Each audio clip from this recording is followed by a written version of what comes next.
Guys, Drew Brees.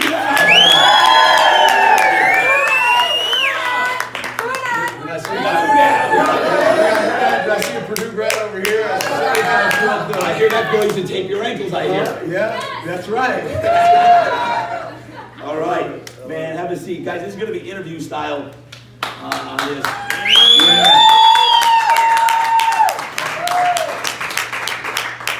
This is a dream come true. You talk about stated intentions and that. I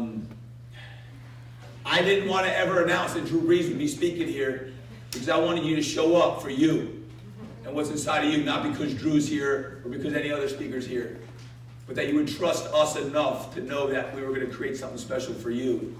And Drew, first off, thank you for being here, brother.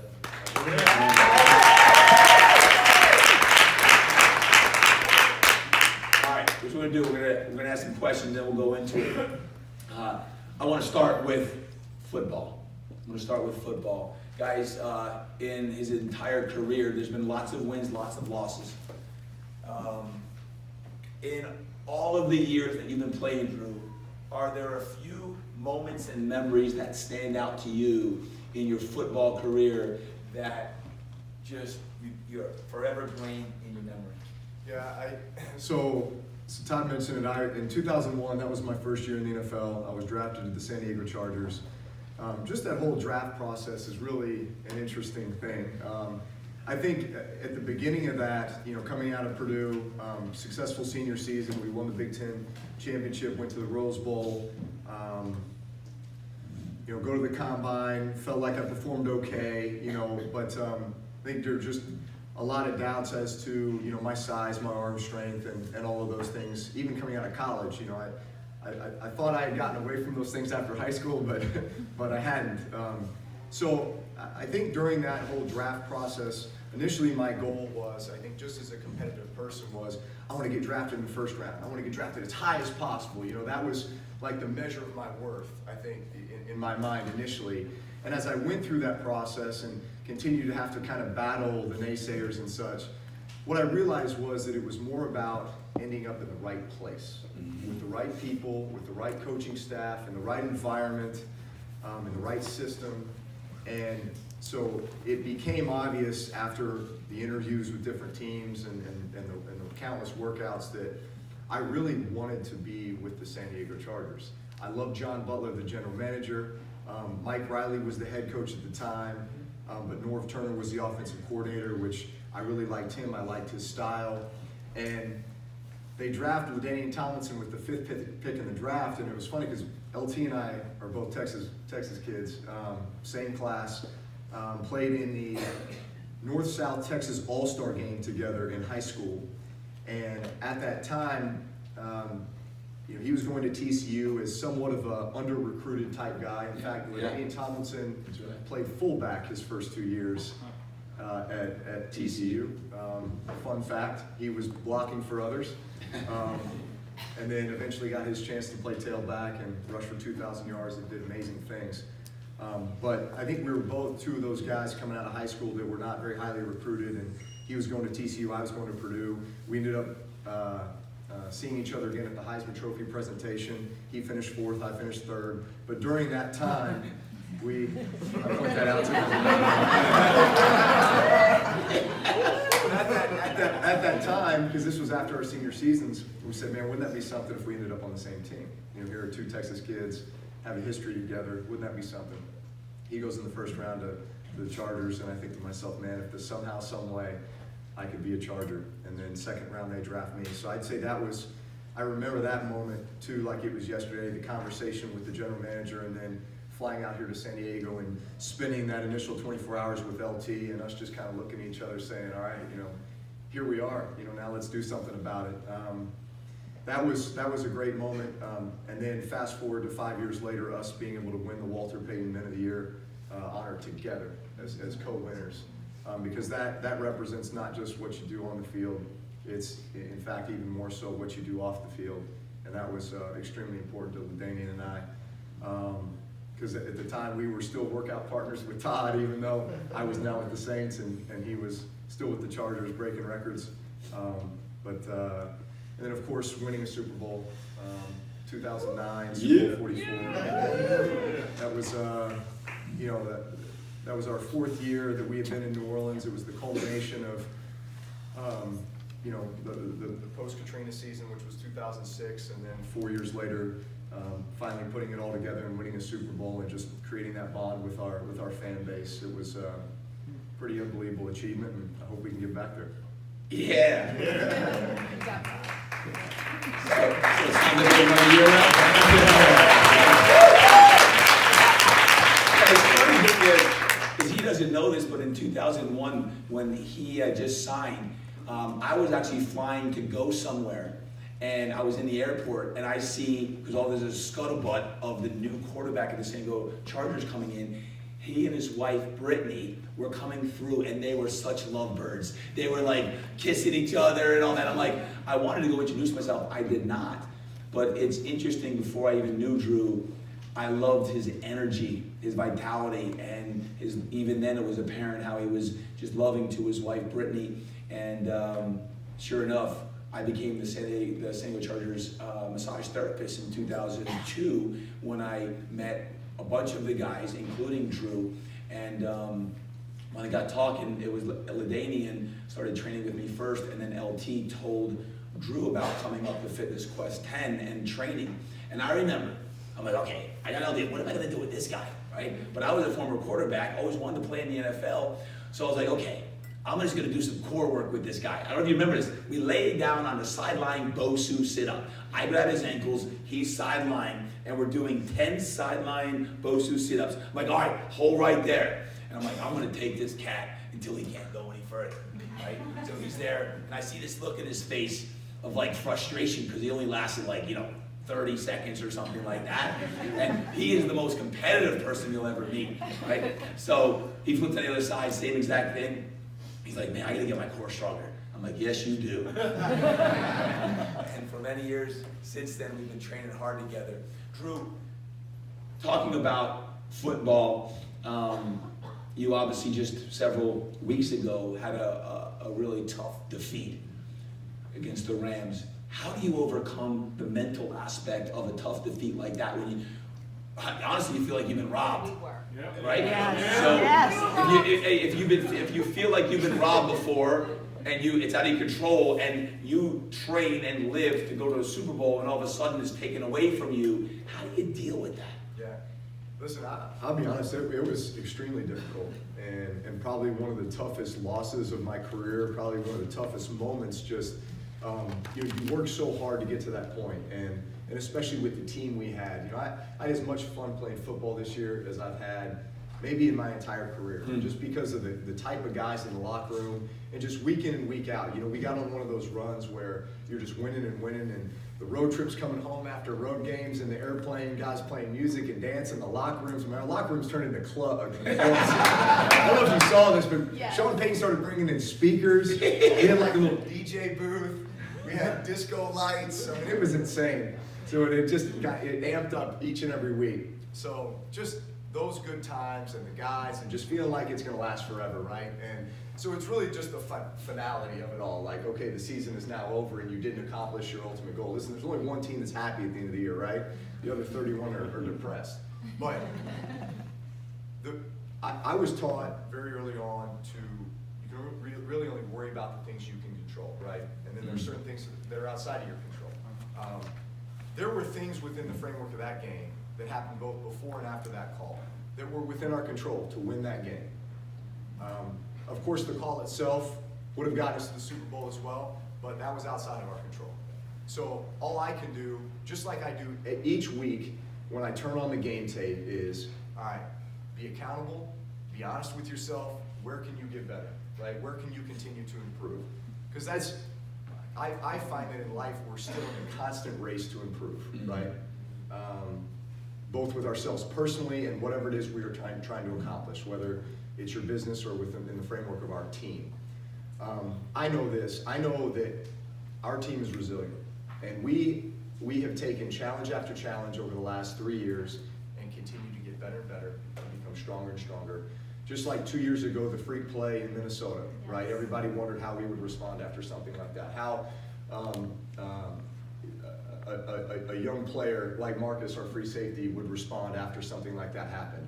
And yet he came back and had a phenomenal season. Our team had a phenomenal season. So we've got young guys that are hungry, that love to work, that love football, that have character, integrity, toughness, and love each other.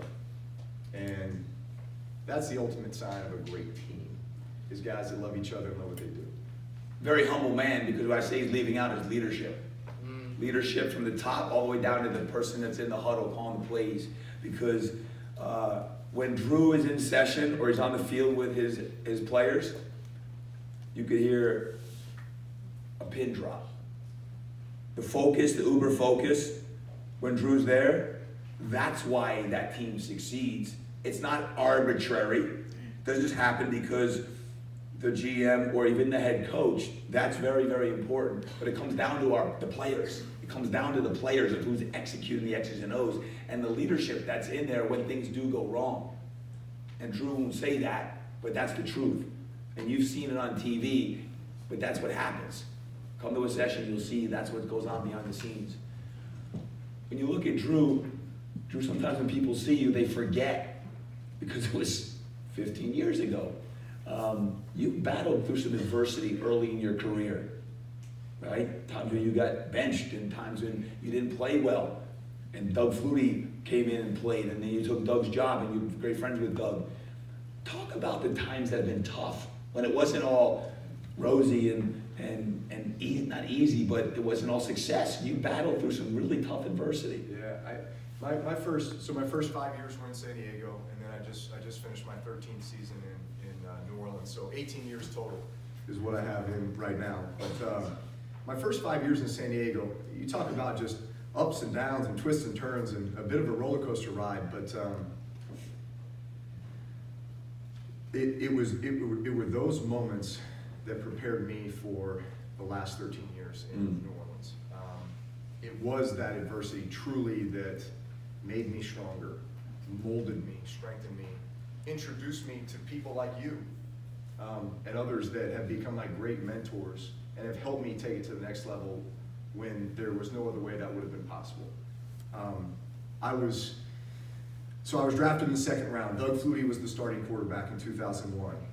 Doug Flutie was, I remember sitting down in the team meeting and Doug Flutie walking into our first off-season team meeting. And I'm meeting him for the first time, and I'm like, man, what am I going to say to Doug first time? Doug was a legend. For me, Doug was a legend because he was my style of quarterback, right? Doug is 5'9". I think he'll tell you he's like 5'11".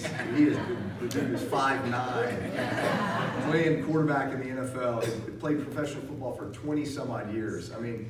Unbelievable competitor, unbelievable athlete, and just mind for the game. And so he sits down next to me, and I look over at Doug, Drew Brees. Yeah, man, I was 5 years old when you threw that Hail Mary.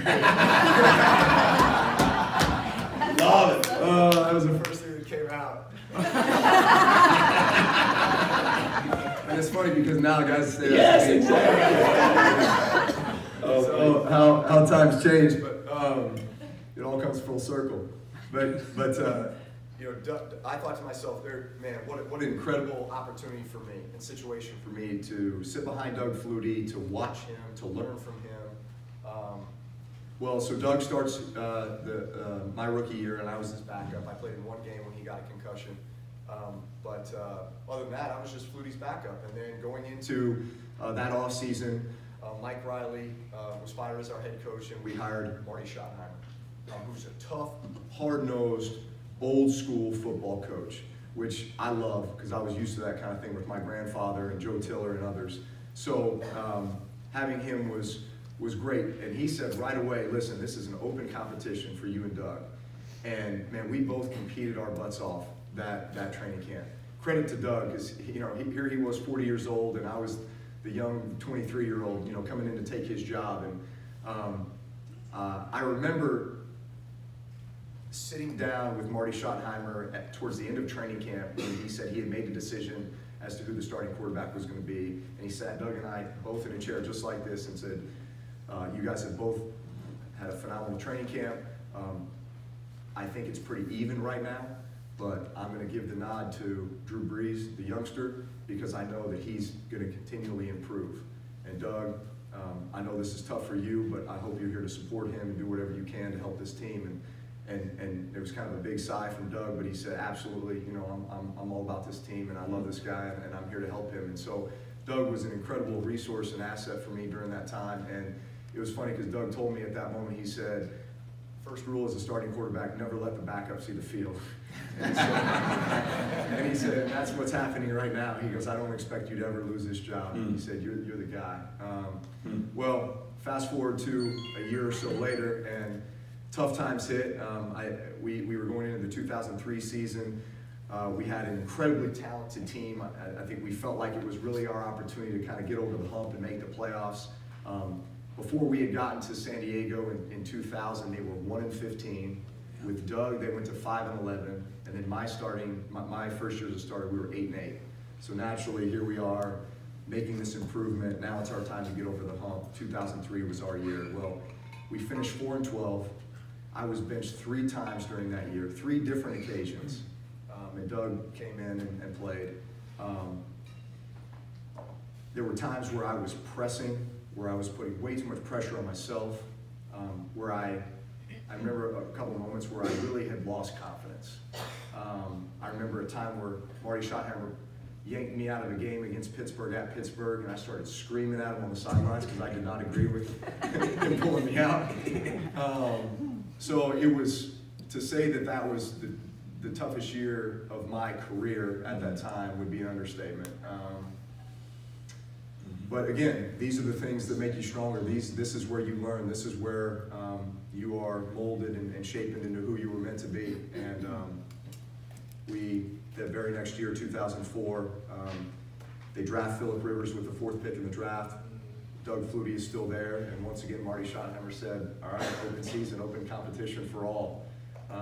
Well, I won the starting job that offseason, and thanks to a great plan with Todd and my mentors that offseason to get my mind right and to get prepared to go in and be the leader of that team. And that was the biggest thing at the time. It wasn't just about me being the better quarterback from a production perspective, but it was from day one walking in the locker room in the 2004 offseason, you need to impose your leadership on everybody. Make sure they know that you are the guy that's going to lead them, that you are their quarterback. And we had an unbelievable season, went 12-4, made the playoffs, and then going into 2005, I think we expected that the same was going to happen, and then that's when I had my shoulder injury, which was the last game of the 2005 season, going into a year when I was done with my contract, and so it was really up in the air as to whether the Chargers were going to re-sign me long-term, or if they were going to go with Phillip Rivers, the guy they had drafted with the 4th pick the year before, and I think dislocating my right shoulder kind of sealed the deal for me and for them in regards to what they were going to do. I thought that my career was over, to be perfectly honest with everybody in this room. Walking off the field, I said to myself, I'm probably never going to put on a Charger uniform again, and in reality, I may not ever play football again. That's how serious an injury it was, and that's how devastated I was as well. And then going into that off season, that's a whole nother story about our rehab process. But when you look a doctor in the eye and he tells you, it's an 8-month rehab process, you're probably not going to feel normal for 2 years, but let's get in there and see what's going on. That's a tough diagnosis right off the bat. But with my faith and with Todd by my side, I felt like this was something that we could overcome and not just come back, but come back stronger and better than ever. Well, how about that, huh?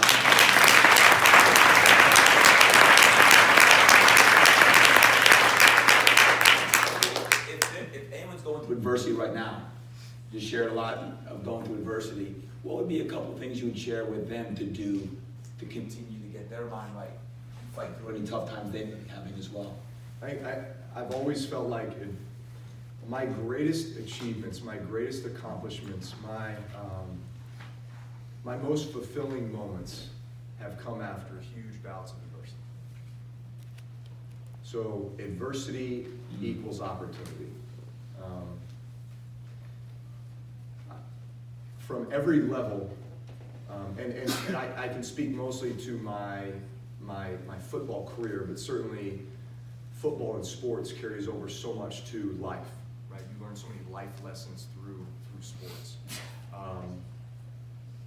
It's those moments that truly mold you and strengthen you into who you were meant to be.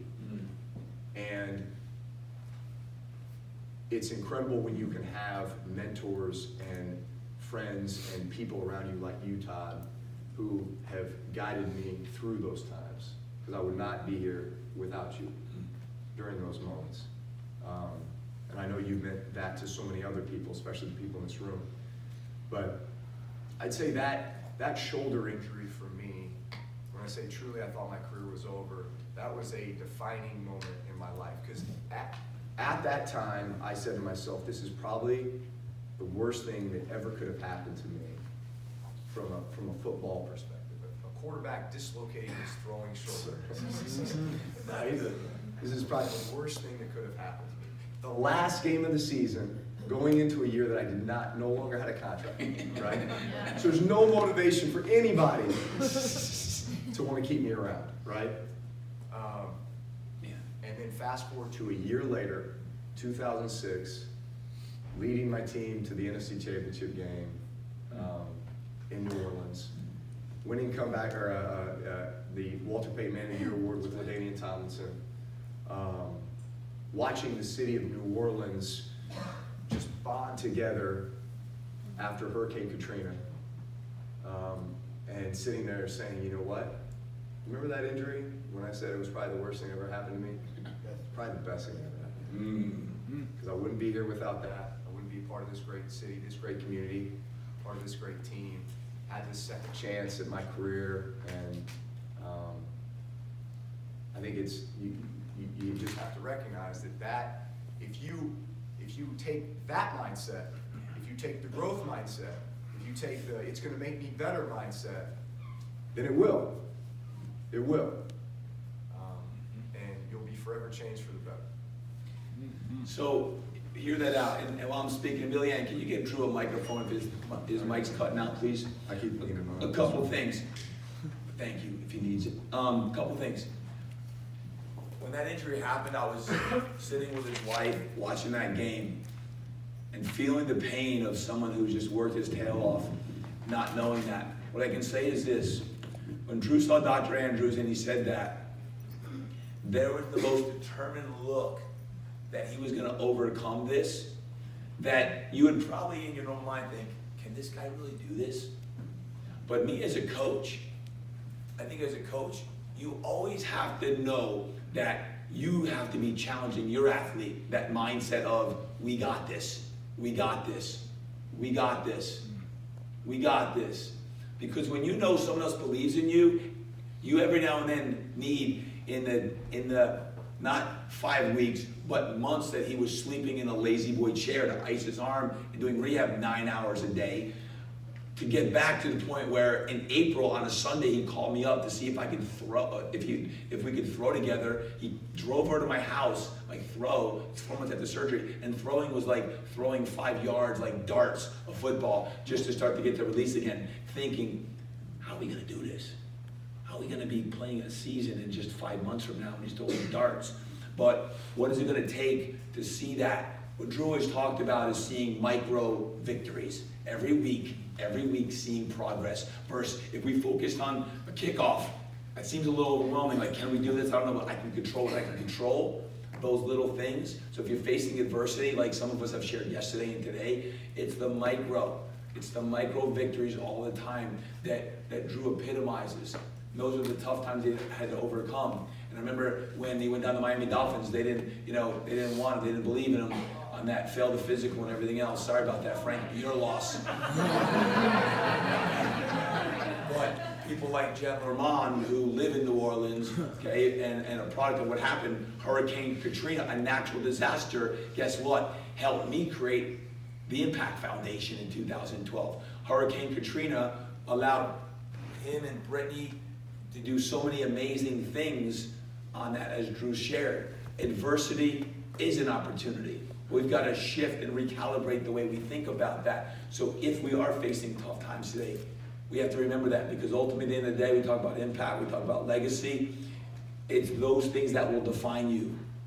It's those things we talked about. Everyone live a life. We're telling a story about what's your story. I shared my story with you guys. You know the death of my father was huge. My back injury playing football overseas led me to healing my own pain, which then allowed me to work with the San Diego Chargers, which led me to LT, which led me to Drew, which led me to what you all do. You all have that story will help you potentiate your intentions that you just set before Drew came on, right? So sometimes we forget, because you see Drew Brees on TV and winning all these awards and that stuff. And by the way, speaking of awards, I brought something really special.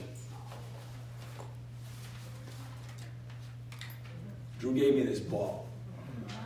This is the ball, game ball presented to Todd Durkin. It's when he broke NFL record 48th consecutive game with a touchdown pass eclipsing a previous record held by Johnny Unitas. There's only a few of these balls around. I'll start with the Who Dat fan, Jen. You can take a look at this, okay? Okay? Take a look. Pass it around. But why? Because what Drew smashes all these records, if you listen to the interviews on all of the different media channels, he never makes it about himself. He makes it about all the people that have protected him up front, have caught his footballs, have helped coach him, his mentors. And he never makes it about himself. That ball hangs in my home office, and I see it all the time. I had to take it out of a glass case last night to bring it to you. But Drew, those little touches make you so unique. So unique. It's not about just the records, it's about the little touches that are going to go so far beyond any yards. When Drew broke the record, I was down there this fall, and you saw all of his kids come on the field. Can you please share with what you said to them during that time? Well, I told them they could accomplish anything in life they're willing to work for. If you heard those words, it wasn't just the words, it was how he looked him in the eye and how he said it. How he communicated as the leader of his family, in the middle of an NFL football game, stopping and looking at his kids with the most joyful, proud smile, feeling elated, and telling his kids, you can do anything. You can do anything. And that's Drew Brees. He works on himself, talks about the growth mindset, constantly working, constantly reading. TD, how can I get better? What can I do? What can we do this offseason that we can improve on that? Drew now just turned age 40, January 15th.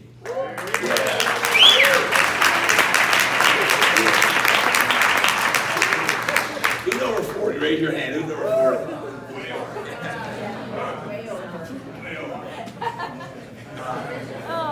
What keeps you going? What's driving you? Well, I still love the game of football. I love to compete. I love my team. I still feel like there's some unfinished business. So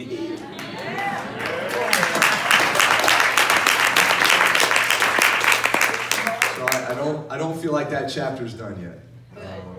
You know, when it is, I want to be able to walk away very content that I gave it all that I could and accomplished everything that I set out to accomplish, and then it'll be on to the next chapter, which will be full-time husband, father, coaching ball, and a lot of other stuff as well. But yes, it's interesting how, you know, just turning 40. I think that's obviously more of a mental thing, I think, than it is a physical thing, right? It just people want to make you feel like you're old, but I still.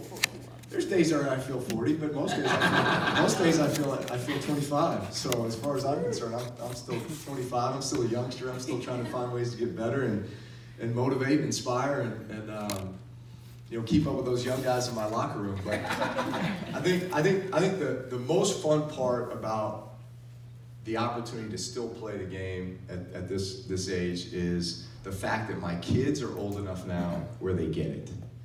They get it. They are football fanatics. I mean, when I say they know every player in the league, they know every statistic, all they want to do is watch highlight videos and mimic what other guys are doing. In fact, it's, as you know as parents, your kids don't listen to a word you say. It's so funny. We could be in the living room or outside. We're throwing the ball, and they want you to put the ball, like right here, so they can do the Odell Beckham one-handed catch or something, right? And so I'm putting the ball there, and he might drop it. My oldest Balin, he's like, "Dad, you're the worst thrower ever." It's like, all right, I only do this for a living, but it's, so they don't listen to you, and they just want to criticize you, but then they watch guys do stuff on these highlight videos, and I'm telling you, my middle son Bowen, who, watch out for Bowen Brees. Right? If there's one out of our group, Bowen Brees, all right? Just keep an eye out. He loves it, and he is a football junkie. But I'll watch him do things in practice or in games or just in the yard, and I'm like, well, I didn't teach him that, and I know exactly where it's come from. It's coming from that video of watching Barry Sanders, right? And I say they go throwback, like they go old school with some of these. They know Jim Brown, they know Barry Sanders, they know all these guys, but it's amazing what they pick up on. I keep saying this to myself. You kids don't hear anything you say, but they watch everything you do, right?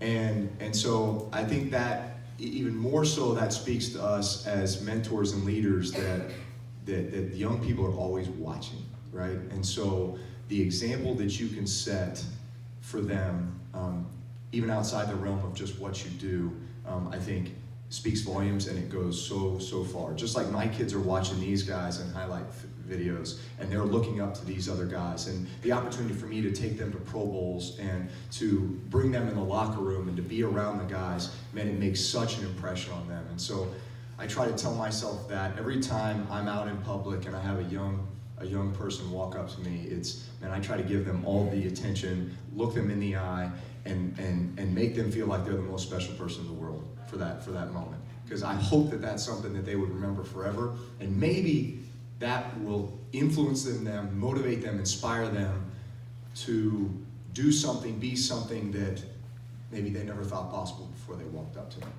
So.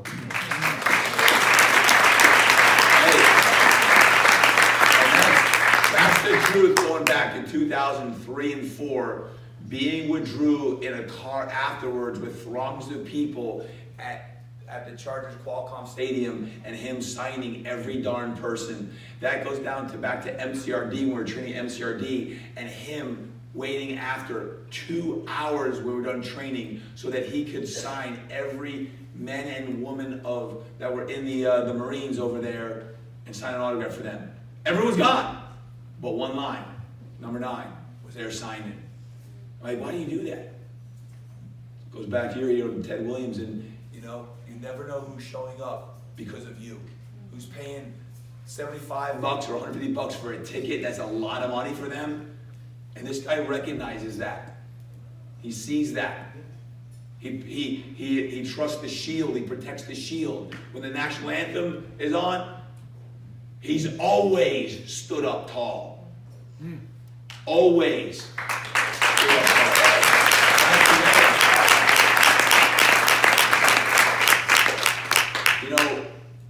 The kids have had some amazing opportunities. I'm always intrigued, and I love our conversation when it comes to how do you instill in your kids the same work ethic that we had, that got us to where we're at, okay? How do you take kids that we dream of providing for our kids greater than what we had?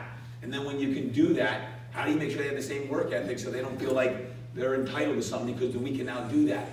How do you instill your values, the Brees values, with the kids? I'll be honest. This is the toughest thing that we're dealing with right now. I mean, because our kids, we have 3 boys and a girl. Our boys are aged 10, 8, and 6, and our little girl is 4. So they're at that prime age, right? And so I tell myself all the time, if I were to narrow it down, what am I really trying to teach my kids? I'm trying to teach them gratitude, humility, and respect, and teach them to be resilient kids. Okay. I can say that. How am I going to do that? Right? I mean, really, that's the challenge. How am I going to do that? Okay. we're coming off a vacation. We just got back from Hawaii late last night. My wife and I, on the plane ride back, our conversation was, our kids don't listen. Our kids don't have any respect for anything. They are ungrateful. How do we whip these kids into shape, right? They need a legit boot camp. Right? A legit boot camp, right? So, just so you know, this is the exact conversation we had on the plane ride coming home last night. Again, Does that make y'all feel better? We all struggle, right? The struggle is real. But it is, TD. You're exactly right in that you want to provide every opportunity for them, right? You want to give them great perspective.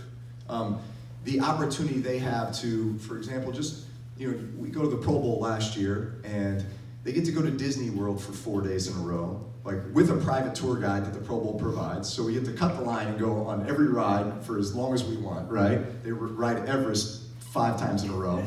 They get to go in the locker room and see every one of their favorite players in one place. They're walking around asking for their gloves, for their wristbands, for their shoes, for everything, right?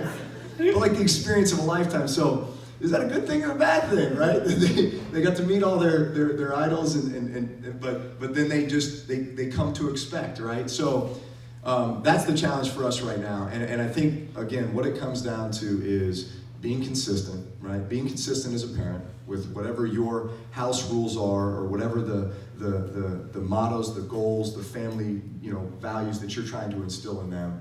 And but I think the gratitude, the humility, and the respect, being grateful for everything that you have by understanding those out there that don't have, right? Respecting everyone, understanding that everyone is created equal, that everyone has the opportunity to accomplish anything that they want in life as long as they're willing to work for it. And then just the humility of understanding that it's not about you, right? It's about this family, or it's about your team, or it's about your classmates, right? Or it's a group mentality. I think we are fulfilled by affiliation, right? All of us want to be affiliated with something, right? It's your business, it's your gym, right? It's the people that you employ, it's your team. I know Todd's team, right? And it's Fitness Quest 10, the team. It's the guys that we train with, our team, our group, right? The team that I play on, your family. We all are fulfilled by that affiliation. And so I think that and that is truly what our kids thrive on as well. And so I think you try to instill that through gratitude, humility, and respect. Mm-hmm. There you go.